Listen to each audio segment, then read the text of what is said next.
Crime O'Clock is a hidden object game by Bad Seed, in which you play as a time-traveling detective solving crimes by finding criminals and clues. In general, the gameplay swaps between visual novel-style storytelling, wherein you hear about a case from your AI assistant Eve, and hidden object gameplay, where you look for a crime, criminal, or clue on the large 2D maps from different eras of fictional history. The crime solving is deepened by the tick system, whereby each of the 5 maps has 10 pieces of sequential time available. In the first tick, a criminal might be approaching a crime scene, and in the next tick, committing the crime, and you'll have to track them along the way. This keeps each round of finding characters or objects a little bit fresh, since you're not just looking at an identical map over and over. You're finding where people have moved, and what has changed on the map since the last tick.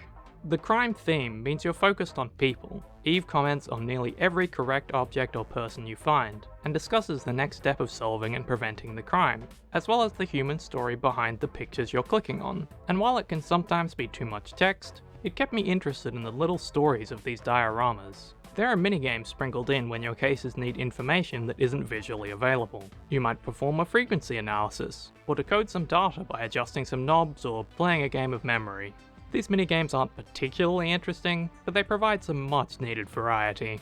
Structurally, the game is broken down into cases. Eve informs you of an emergency in the timeline, you enter one of the eras, click on something, get more dialogue from Eve, and repeat until the case is done and the game autosaves. At the beginning of the game, new gameplay elements and mysteries are being introduced at a solid pace, but by the end, this cycle feels repetitive.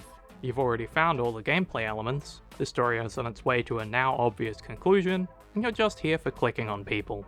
And to be clear, the core gameplay of finding people and solving crimes is fun. There's a whole optional mode where you can visit the different eras' dioramas and follow the stories of characters who aren't involved in any crimes across all 10 ticks.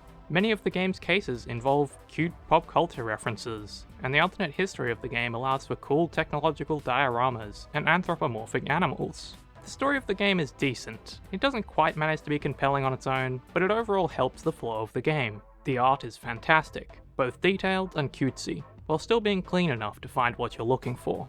But I found the game a little repetitive. This is a game best played in short bursts when you feel like finding things, because the game doesn't quite do enough to disrupt its gameplay. If you like the idea of solving crimes by finding the culprits in a time-traveling diorama, you're going to love this game. It's a well-executed version of a hidden object game, with enough charm and uniqueness to be worth your time. Crime O'Clock is out now on Nintendo Switch and releases July 21 on PC for $19.99.